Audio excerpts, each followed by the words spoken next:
This video is sponsored by KnucklesOX, Baba Snake, Julio the Boy, Blazing Darkness G, and Danny Mash X. If you'd like to directly support my content, as well as catch it early, have your name credited as a sponsor, or maybe even have your What If Ideas produce its commissions, consider visiting the links to my Patreon and such in the description below. In deep space, light years away, cruising along inside her formerly Saiyan attack pod scout ship, Musli sits in a trance. Her red cerulean eye is vibrating with a prismatic white-hot light. She is once again looking out so far that she may as well be peering through the horizon of time, the stream of probability, allowing her to see a bad future where a fatally injured purple demon laughs in victory as a Gemini set of beams connects his chest to Bardock's and leads to a catastrophe. Sweat forming on her brow at the implications of this vision, Musli makes a drastic decision, cursing up a storm to herself before taking a deep breath and forming a protective barrier key around herself and her vessel for all the good it will do, especially when taking the crazy course of action of opening it mid-flight, so far from the atmosphere of a habitable planet. Big dummies! I knew this wouldn't go well. I can't get there yet, everyone, but I know my aim can. Now change the future. Ka-me-ha-me-ha!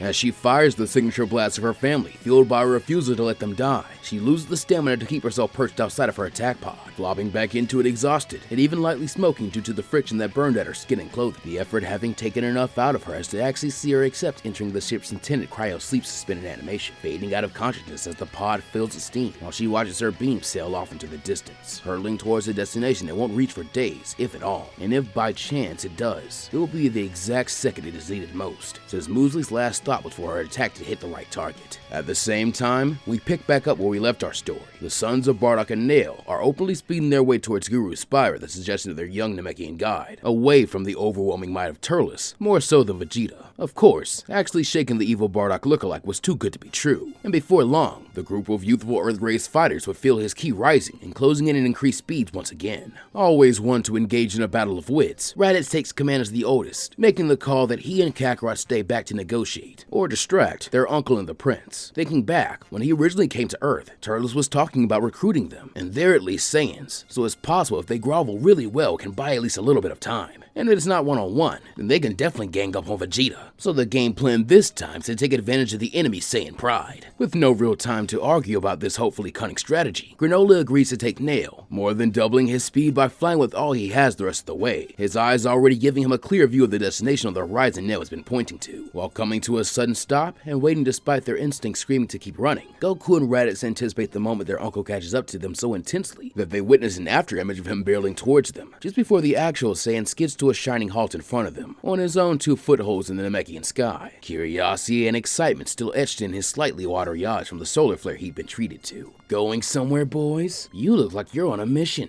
Did Bardock or your mommy send you out for errands and groceries? Wait a minute. Psst, Raditz. Vegeta isn't with him. Quiet, Kakarot.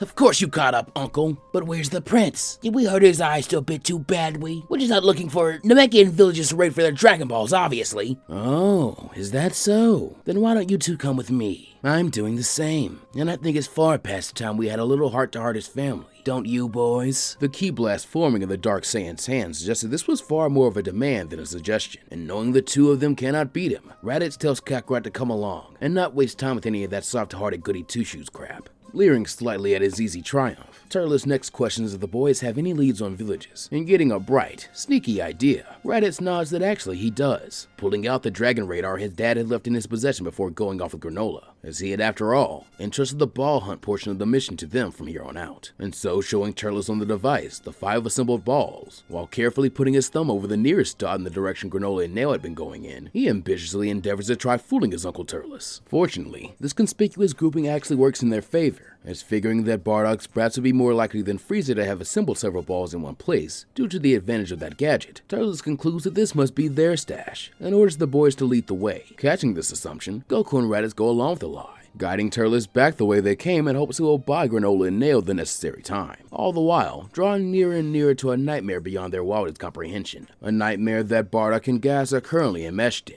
as they are currently debating the merits of contacting Alec and using his position to get themselves quote-unquote captured so that they can board Frieza's mothership and make a play at the Dragon Balls, or whether that will simply lead to an early grave. Not to mention that King Kai is now constantly screaming in Bardock's mind to abort the mission, if only just for now, trying to sell him on a pipe dream that because of the progress their dead friends who have arrived on his planet have made in so short a time, they can surely make a plan to counter this powerful alliance of Frieza and his kin, even joking that many of his pals like Spike and King Piccolo have learned some killer comedy skills, and gotten a great deal stronger on top of that. However, all thought of infiltration or escape is stripped from their minds when they sense the approaching full powers of Goku, Raditz, and most shockingly, Turles. Knowing this can't be benign, Bardock orders the youngest Heater to stay hidden, fall back, and meet him a dozen clicks to the north. But when Gas questions what the Scarred Saiyan is going to do, Bardock simply replies, "When I have to." Then, without warning, he launches into the air, catching the eye of all three members of the Wicked Bloodline and Elec, as the adult Saiyan makes a point to make a quite large target of himself, as to be fully recognized as a Saiyan, before then flying off at top speed himself, with a wild grin fueled from the adrenaline of finally acting on all the built-up anticipation from being so close to his revenge finally. As he had hoped, Frieza follows, with Elec in tow, as Bardock is his supposed fugitive foe, with this allowing the white-clad Saiyan to launch a scheme so audacious and devious, it feels as though it is yet another one that came from the minds of his sons, with him racing towards Turles with full power and arms raised, as if intending to clash with him, only to reveal his feint, as those arms instead close around his Saiyan sons, while that burst of power is used just in time for all three to vanish. This leaves Turles all alone, confused in the air, and about to give chase at Bardock's own cruel joke at his expense, just as Frieza and Elec arrive, and having only gotten a brief look at Bardock, not to mention the fact that all Saiyans look alike to him, especially low-class ones, the Emperor is easily able to mistake Turles for his brother with a simple costume change, and thus unleashes his wrath upon him instead. However, even caught off guard, Turles is wily, and so pulling off a trick of his own, he attempts to flee too, after little more than a cheap shot against the Emperor, exploiting the ability of his kill driver to slip past and absorb the power of other key attacks into itself, though shockingly, even this technique reflecting his own power back at him is little more for Frieza than a distracting annoyance to be slapped away. Even still, Turles makes his own break for it, only for Frieza to imperiously snap at Elec to earn his keep and stop this monkey, offering a sardonic salute as he tosses aside his ornate coat. The blue-skinned information broker does exactly this, appearing between Turles and freedom with speed his monkey-tailed partner did not know he possessed, and beginning to lay into him, putting the shoe on the other foot for once, as with the power he has gained from the Tree of Might shocking even the Saiyan, Elec is eager to remind him that not only has he eaten a decent portion of the fruit the pirate once cultivated, but his own potential as a heater like that of gases, if not even more so, is nothing to sneeze at. For a time, they clash, though after this brief beating from Elec's enhanced strength, Frieza finally uses a paralyzing telekinetic beam with the opening he has given, and so it is the mighty Turles who crashes to the ground in a heap, defeated, but not dead yet, with Frieza sneering that this is delightful, since now they can interrogate him about his operation of the sector, before they then put him down, sweating slightly at what Turles might say under questioning, as the truth coming out about their former partnership in the fruit must be avoided at all costs. Elec nods with a slightly itchy trigger finger, suddenly regretting not choosing a more fatal spot to shoot Turles in the back on Earth. Then as Frieza flies away, the Heater takes his prisoner by the hair and follows, his mind already contemplating what Bardock's current gamble must be. Meanwhile, over with Granola, he and Nail have made it to Guru's spire at last, though when they attempt to enter, the face that greets them is not a hitherto unseen Grand Elder, but instead, the well-known and well-loathed countenance of Lord Slug, with Nail being shocked the two even know each other. Adopting his fighting stance, Granola demands to know what the Super Namekian is doing here. More importantly, how is he not dead from the battle on Earth? And scowling deeply, Slug reminds that he is the strongest of his people, so obviously he survived. Thus, in a time of need, it's natural that he is the new guardian to the Grand Elder, since after the green-haired brat's mother's and kid brother ruined his plans and his deal with Elec, he had no choice but to come back here, where he was met with regrettably open arms by his other half. At this point, a bellow of "Slug" rings out from the humble abode, as the presumed Grand Elder demands to see these newcomers, with Slug silently obliging, so that soon, Nail and Granola are standing before the most immense Namekian that the Cerulean has ever seen, at least when not using a giant form, as Guru's stature made even Slugs look reasonable, while above his throne sits the one-star Dragon Ball. Humbly, Granola introduces himself, though finds that there is no need, as the massive Namek can simply place a hand upon his head and read his mind. Though as if not already shocked by all this, since his time with Monaito and Kami has acclimated him to Namekians, Granola is off-put by the strange banter held between Grand Elder and Guardian, even being reminded a bit eerily of how he and Raditz speak to one another. Slug, a once great evil that threatened his world, and this Grand Elder have a very odd, yet obviously closely linked bond with one another. This is especially demonstrated when they begin riffing about how Kami literally named himself the god of Earth. And if that's the case, then he should be called Super Kami Guru. That subject of discussion ends quickly, however, getting the Grand Elder back on topic before asking for his and Slug's help against the Frieza Force invaders. To which Guru asks what this boy thinks he can do when he's too fat to even get off his own throne. Coughing slightly due to his counterpart's laziness, Slug points out that his brother could unlock their potential, with Guru calling this a good idea that he's glad he had, as he braces Granola for an oncoming rush of untapped power. A bit flattered at the idea of such a thing, Granola prepares to actually verbally admit a worry of his, that he and his mother may quickly be approaching the pinnacle of what is possible for Cerulean warriors, reminding the mind reader just how difficult his training in battles of the last 6 months alone have been. But Guru asserts it is foolish to question the words of a god, and suddenly, to Granola, the old Namekian's palm feels like a rushing tide of ancient starlight, a psychic surgical strike that maps out every dormant nerve, every sleeping muscle fiber, and every ounce of suppressed ki. The technique forces Granola's very soul to realize its own full power, dragging the hidden depths of one's lineage, whether it be the raw spirit of the Saiyans, or the piercing precision of the Ceruleans, into the blinding light of the present, for a warrior to make full use of in a time of need. In a flash of white, as his aura illuminates the room, the Cerulean feels his power multiply upon itself, with this surely being what Turles was talking about when he ate from the Tree of Might, if not something entirely better. And as the light fades, but the strength remains, Granola implores the Grand Elder to let him bring his own brothers, or even his father here, so they can get their potentials unleashed as well, arguing that he already knows full well it is not the usual Saiyan way of gaining power, but in this case, they need all they can get if they're going to survive and win this. Readily granting Granola this leave for the sake of the planet, the green-haired youth takes flight once more,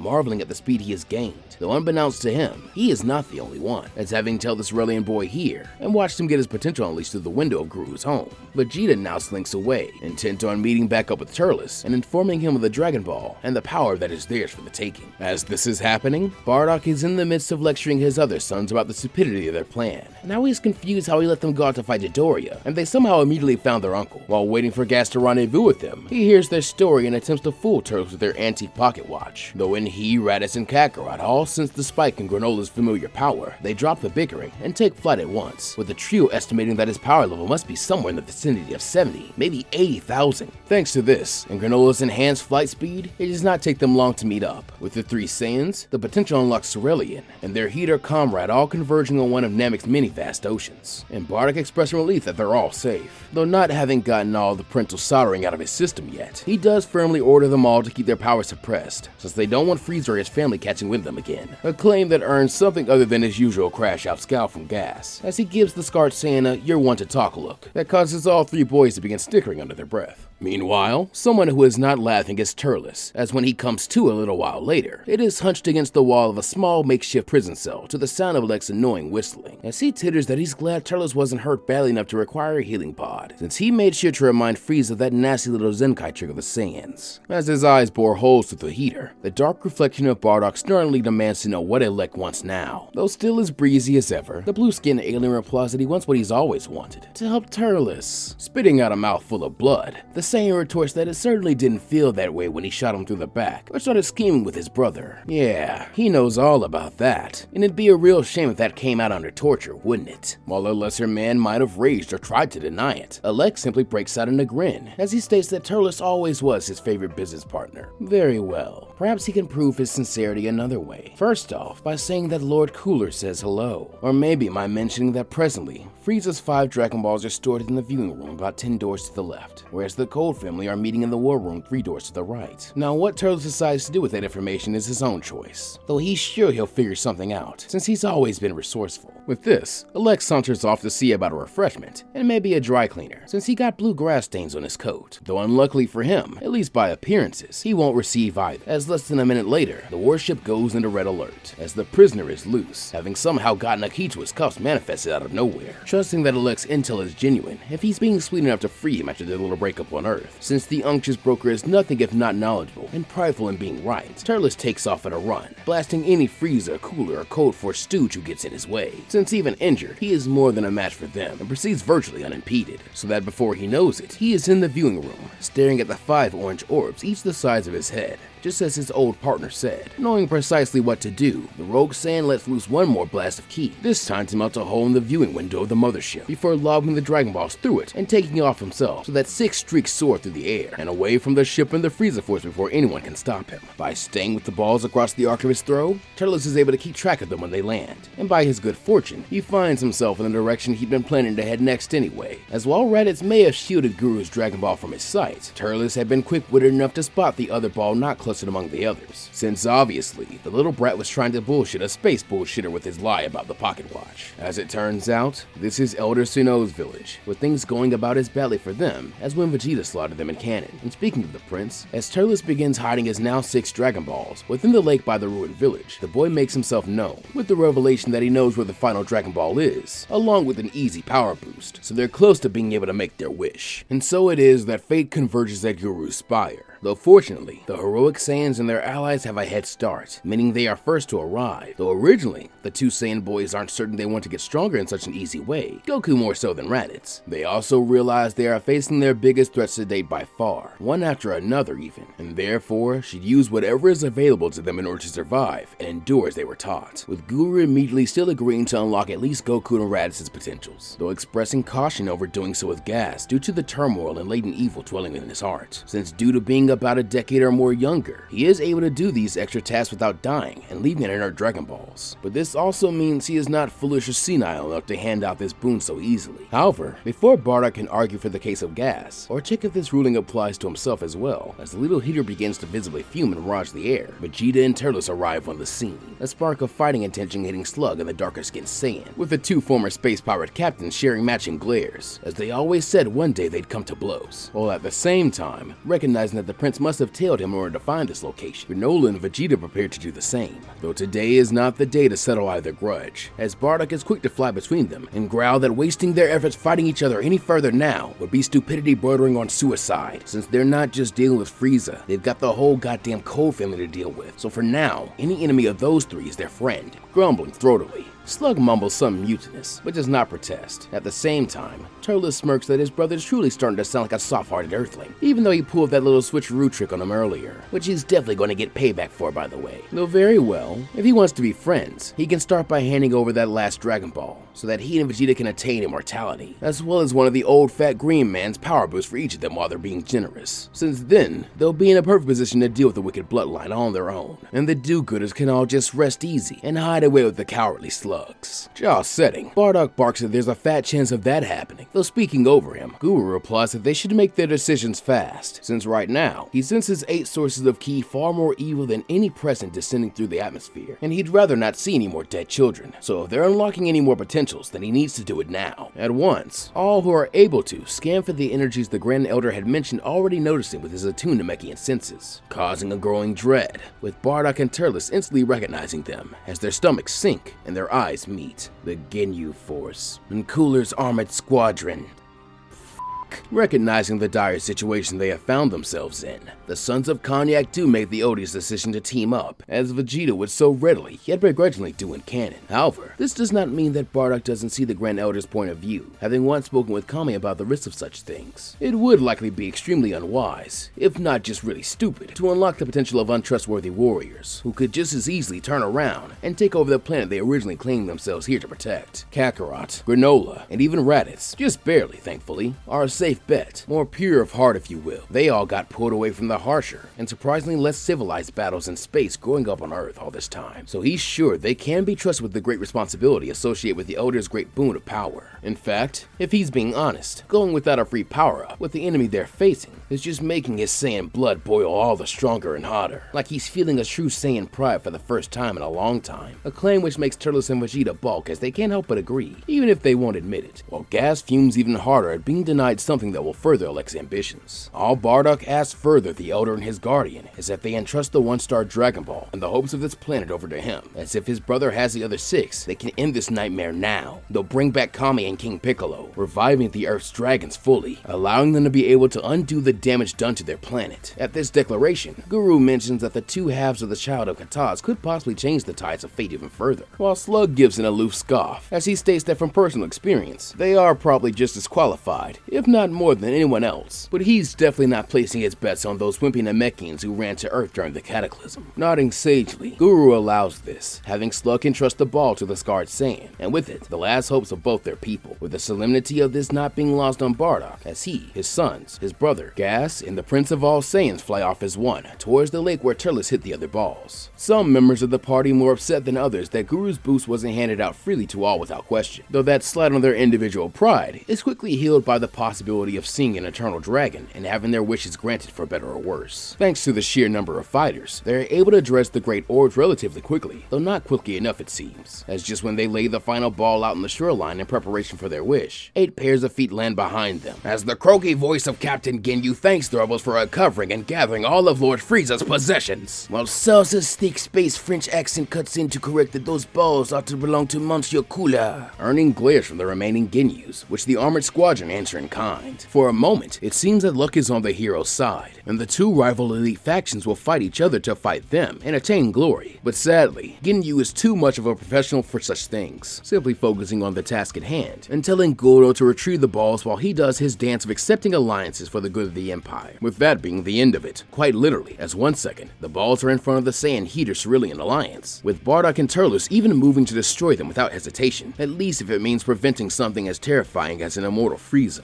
But in the very next moment, they are already stolen away, and safely and neatly laid out at Captain Ginyu's feet. Smiling in a self-satisfied manner, the captain then informs his men that he's off to deliver these to Lords Frieza, Cooler, and His Majesty King Cold, though by the time he gets back, he wants this rabble dealt with, in order his followers are quick to salute, while even the Armored Squadron grins that they have no objections there. Then as the horny purple alien departs with the magic orbs and the telekinetic hold, the remaining soldiers of the Wicked Bloodline's private elite army turn to face their foes, now 7 versus 7, or at least only for a moment, as unwilling to let Ginyu get away unpursued, and willing to bet on the new power they have received from their boost, / their individual power levels. The two adult Saiyans order their charges not to die, and just hold out until they can get the Dragon Balls back, as they then take off after the creator of the Milky Cannon technique, hell-bent to not let either he, each other, or Frieza and his family be alone with the 7 keys to victory in this conflict, even if it means leaving their allies outnumbered in a 5-on-7 against some of the most dangerous space-traveling warriors in history. But they're both now betting that the super elite soldiers of the Empire have never faced a unified and powerful front like this one before. Back on the battlefield, with the young rebel fighters against the veteran best of the best, Guldo, being the little jerk he was who in this timeline obviously wasn't working on it, endeavors to start things off with a win for Lord Frieza's faction, meaning to catch all of their adversaries off guard with his time stop and wipe them out in a single go, gaining himself glory and well-deserved respect. So just before the battle begins in total silence, with everyone waiting for a worthy signal to start the brawl, Guldo's eyes bulge as he holds his breath, and the world turns grayscale and stagnant. Time has frozen.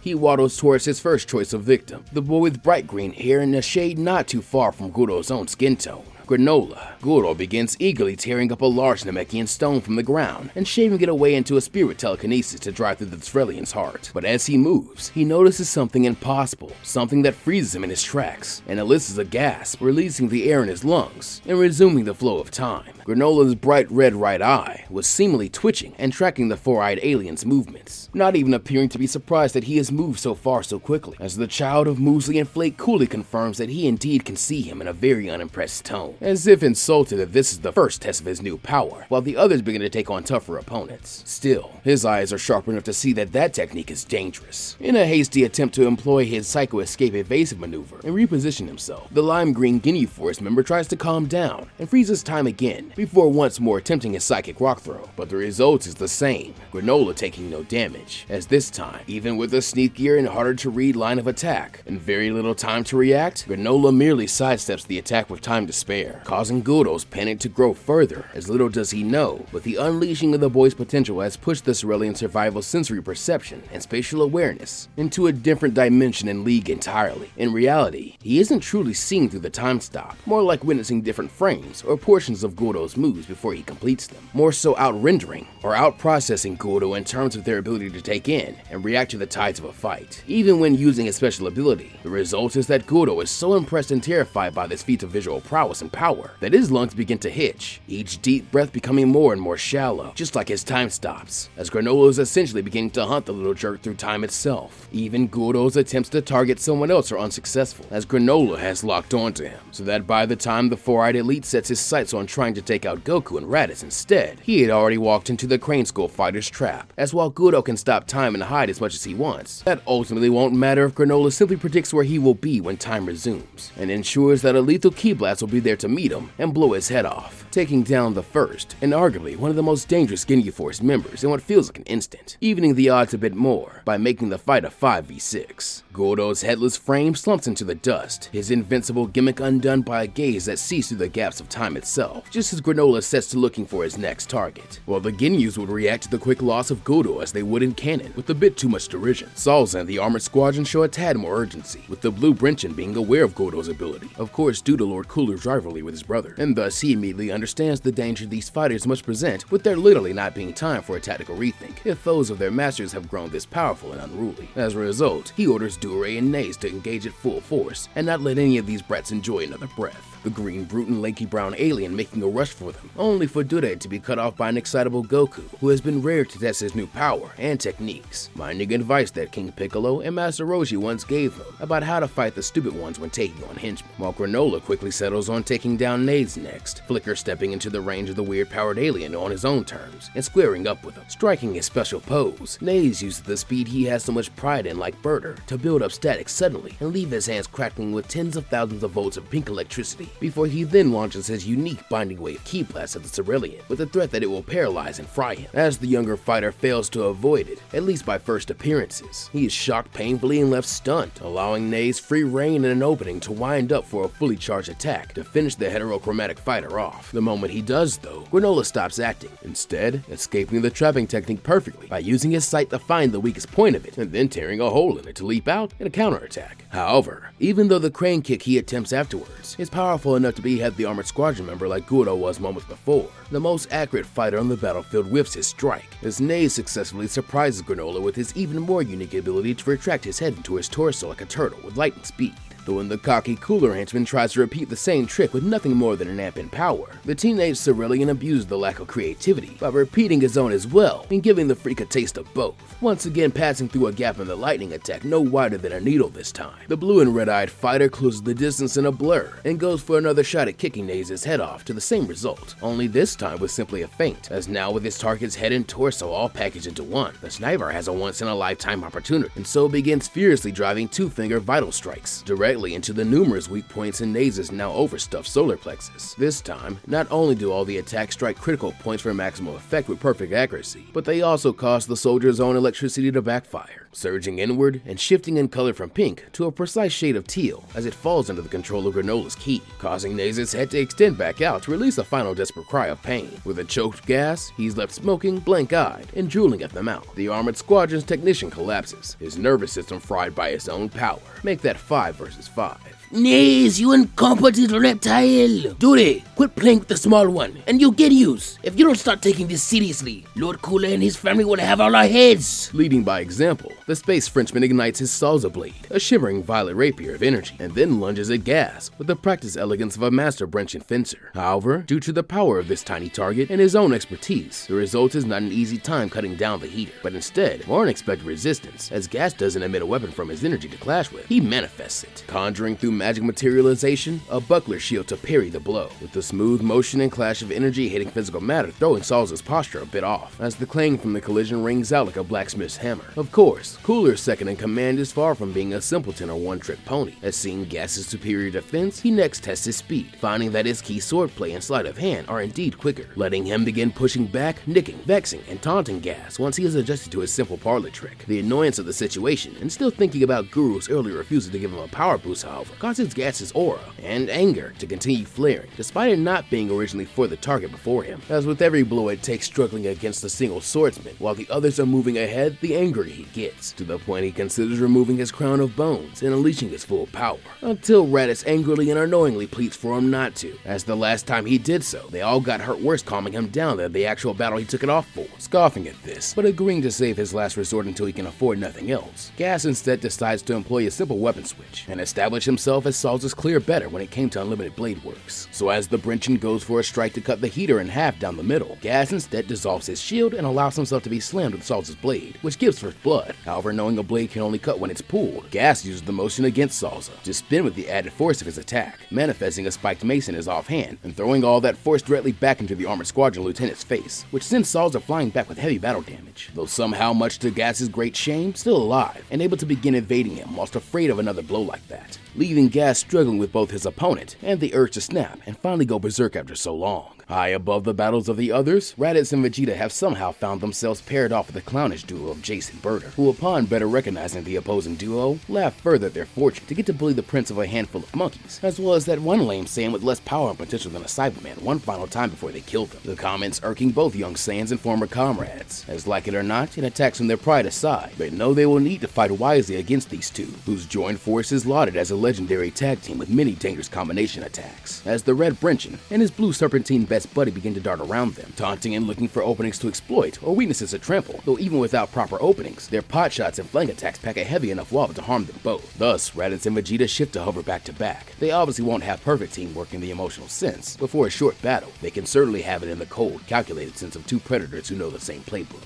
even if they are going to bicker the entire time, with the prince warning Raditz not to get himself or that disgusting mop of hair of his too close to him, or to drag him down by using any of those stupid techniques the Earthlings or Nappa have taught him, while the maroon-clad Saiyan snaps back at his former boss in a very Bardock-like manner, to can it, as he can say the exact same thing for his stench and bad attitude. Besides, he'd rather not babysit Vegeta while he fanboys more about his coward of an uncle, and thanks to riling each other up first, the double Sunday, and continuous Ki Blast barrage, which they unleash to stop Jace and Bardock from buzzing around them, have a lot of extra anger-fueled oomph behind them, though with quick braces off each other in the air, both Ginyu Force members avoid even this, shifting their momentum flawlessly into tandem performances of their own signature attacks, the Crusher Ball and Blue Hurricane, which they announce will be mixed into the awe-inspiring Purple Comet attack. But in the face of these elite moves, the duo of Saiyans does not falter. I'll show you. Nappa's techniques are the pride of our warrior race. As Bardock surrounds them in an Azure Tornado, created from sheer speed and exertion of Ki in the air pressure, Raditz stomps down hard against an invisibly Ki-made foothold in the air, and doesn't allow himself to budge an inch, with this goading Bardock to get even more aggressive, and combo this in with a Space Mach attack, as he goes streaking in for a high-velocity kick aimed at Raditz's temple. Instead of dodging,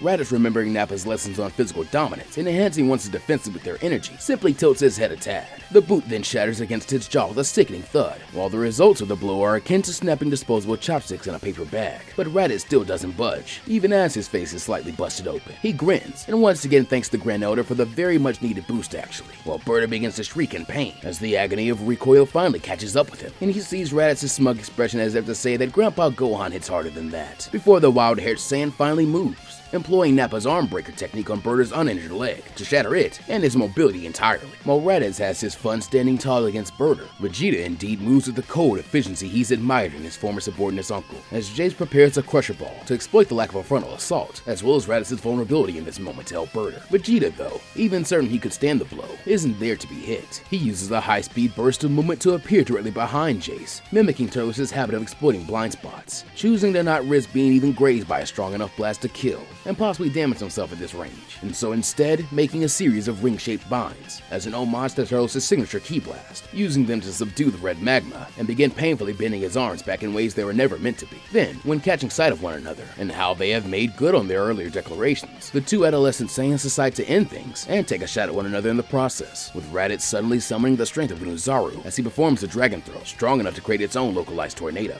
Just as Vegeta, using the adaptation and meager increase in power he has achieved in this battle so far, places his hand on Jace's back, summoning all his ki into a dense explosive ball, as he too steals and uses his enemy's attack against him. Giant Ape Hurricane! Tyrant Crusher Ball! The two attacks clash and amalgamate into their own combo comet technique, as Jace and Bardock are reduced to space dust. Meanwhile, hovering over the Namekian waters, Goku, his aura steady, pulsing white, stands his ground as the two largest tanks in the Empire converge. He is not exactly sure how he got blessed with such an unfair and unwinnable matchup all by himself, but after that free power boost, the Turtle School Saiyan is not complaining, almost accepting the challenge as a punishment for utilizing power he has not earned. A very stark contrast from the canon. Recoome too is grinning, floating through a series of ultra fighting poses, even as he closes the distance, while Dore builds a massive concentration of ki in his arms for his can opener attack, preparing to rush in himself to see how easy it will be to crush such a small cranium. As the two giants close in, Goku breathes deep, centering his heart. To any observer, he is a speck between two titans, a feather in a hurricane, eyes locked on the space between his enemies, showing he's ready to use their own mass against them. When they finally rush him, Dore doesn't wait. He roars, his massive hands glowing with a muddy, crushing ki as he begins a series of brutal swipes to grapple and clap the head of his opponent between his palms like a giant fruit. Simultaneously, Recoome lunges with a deceptive dancing speed, his ultra fighting rhythm making his movements hard to track, so that just as Goku moves to dodge Dore's final clap, Recoome intercepts. He doesn't strike, he wraps his massive tree trunk arms around Goku from behind in a Recoome ultra bear hug, squeezing down on the monkey boy hard enough the sand begins to turn blue. Gotcha! Now, Dore,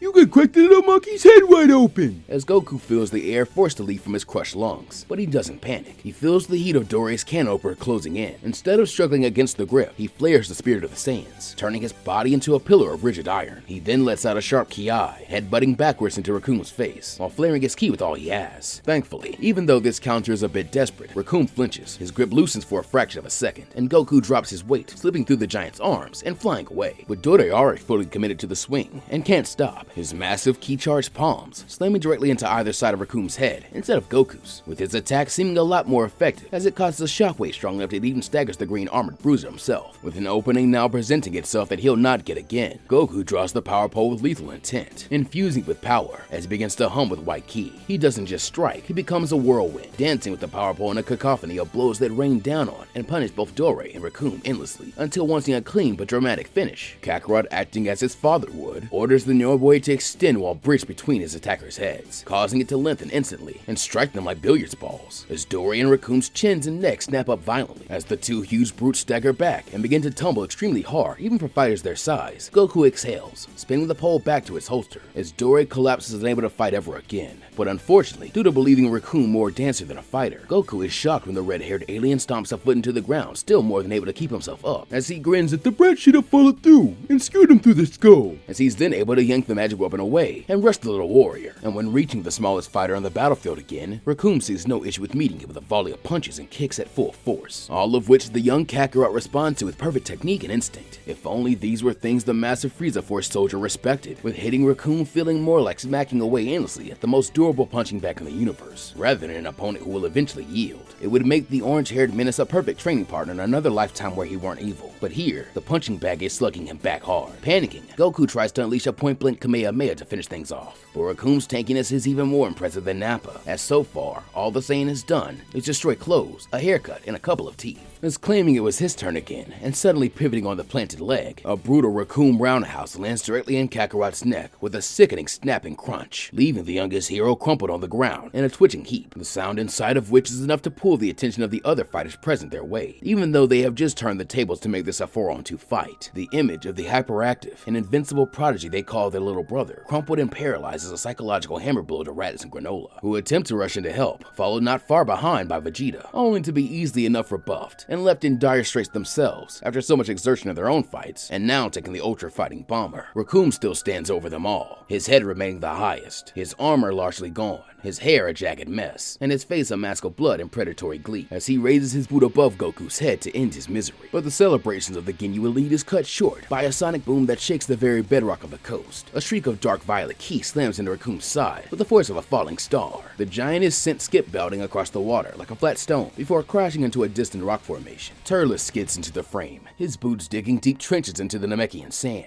He is battered, his chest plate is cracked, and he's breathing in jagged rasps from the battle he's faced in the distance. But his power is surging, as noticing his allies still struggling, he sends a Calamity Blaster after the big brute, obliterating him. The whether for his own means, or to avenge his nephew is unclear. Ignoring this question, and the approaching final boss of the Ginyus, as well as Salza becoming frozen in fear at seeing the entire force decimated, Turles gathers the others and kneels down to Kakarot, struggling to remember the boy's proper name, as he surprisingly offers the younger Saiyan genuine praise for holding his own against that clown, reaching into a hidden pouch at his belt for a secret weapon he and Vegeta swung by a planet they had once conquered to retrieve. He pulls out a small handful of shriveled green nuts, seeds of the Tree of Might, the last ones in fact, but they look nothing like the lush, corrupting, and glowing fruit of legend. They are hard, bitter, and unripe, since any sensu beans the heroes traveled with would have already long ago been eaten, and any Musli might have been carrying on our person are still ways away. Of course, these seeds won't give you any god tier boost because they haven't fed on the energy of an entire planet, but they still got enough concentrated Genki to restart a dying heart and heal up a critically injured fighter at death's door.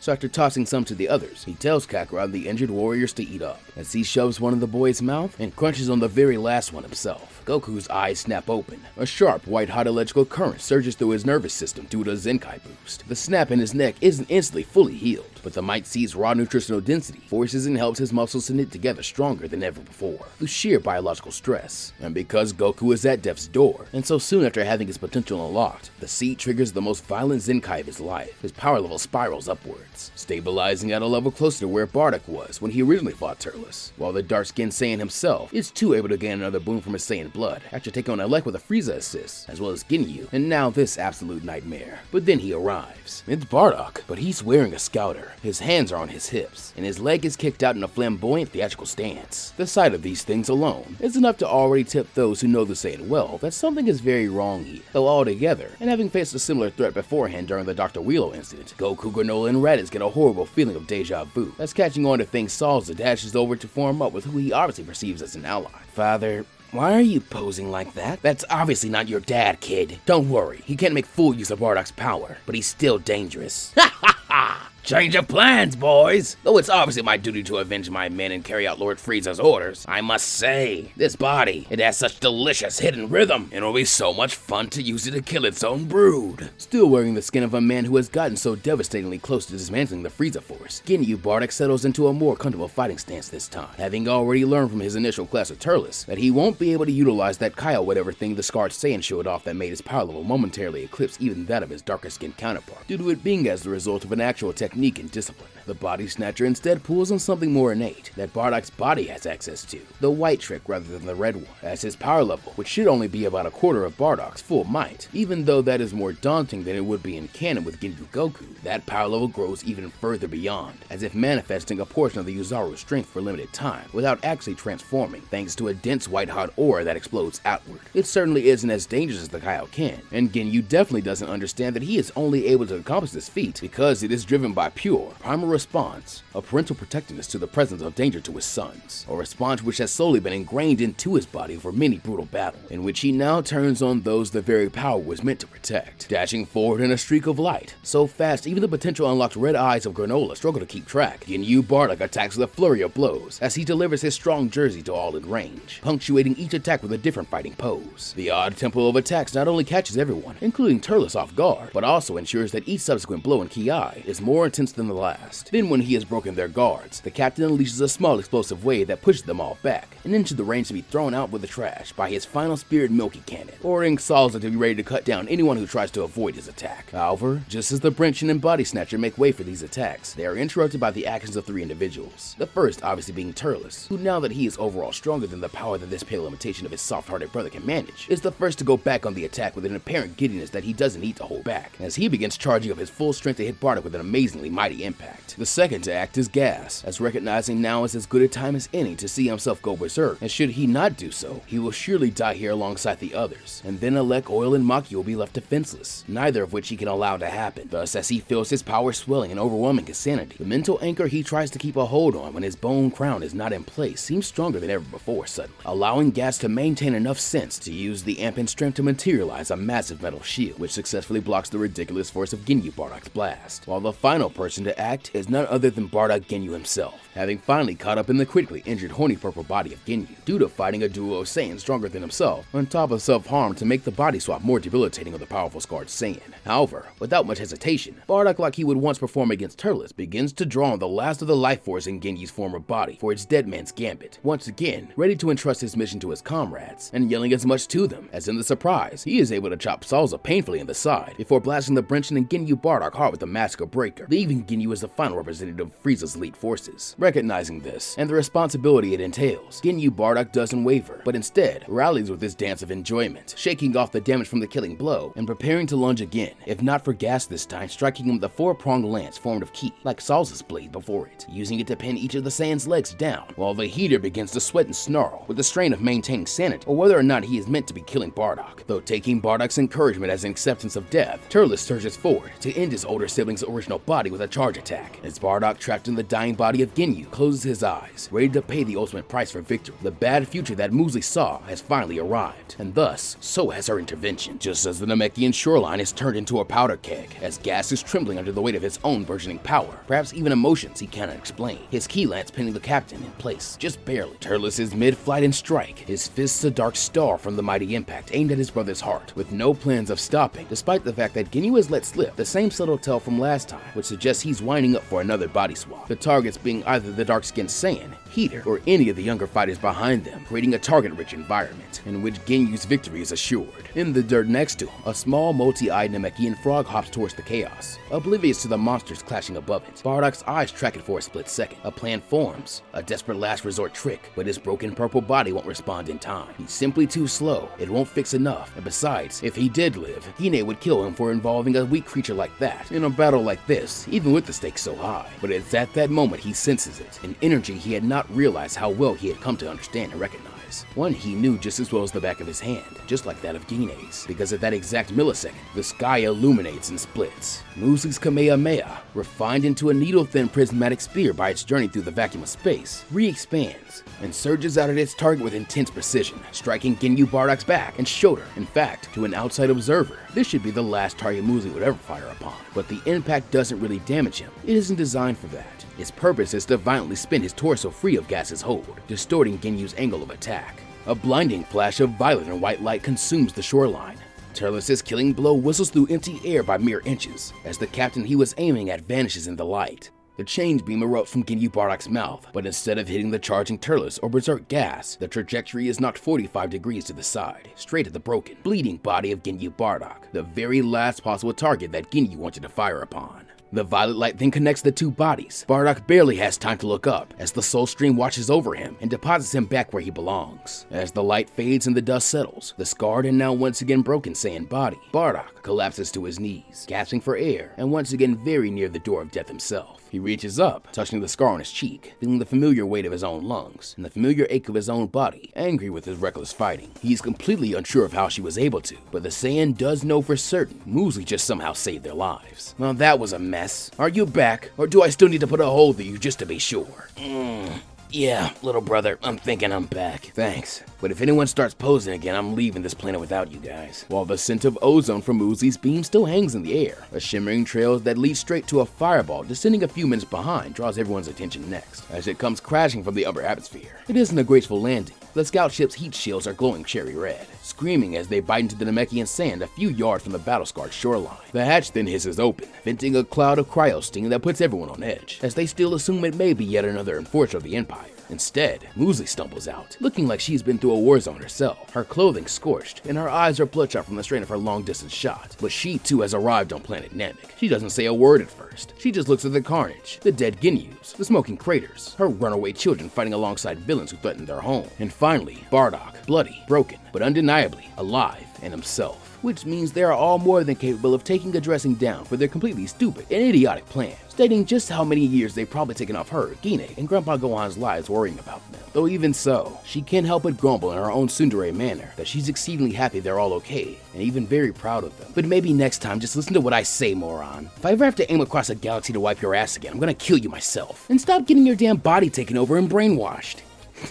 What are the odds of that ever happening again? Besides, you got pretty close to taking me out like you always do, and since you were coming anyway, you're only a little late. Dream is as terrifying as ever. It's kinda hot, honestly. Growling and mustering the strength she still has to snatch the Saiyan's collar for the snide remark, Musli appears to continue laying into him, but instead can't help but to offer a kiss hello to shut the fool up, the action causing visible shock in the likes of Raditz and Granola, while Goku chuckles. With the Ginyu Force and Armored Squadron reduced to scrap, the immediate threat is gone, but the Cold family's presence is a sword hanging over the planet. Turles and Vegeta survey the wreckage, their pride satisfied but their bodies flagging once again, from all the constant fighting since arriving on Namek. We can't stay here, Turles growls, gesturing toward the visible glint of the Cold and Heater family motherships that were left idling during the chaos, just off to the north, and they'll have to head that way eventually. First of all, the Dragon Balls are there now. But more importantly, they all need rest before another battle breaks out. And if they don't get their critically wounded Saiyan and Cerulean comrades into medical tanks now, they're just dead weight. Heeding this, Goku and Raditz hoist Bardock, while Granola carries Musli. They move with a grim, silent efficiency back to their original hiding spot overlooking the Empire's headquarters, now virtually empty of life due to their rebel activity, combined with Frieza petulantly killing any of his officers who gave him displeasing updates.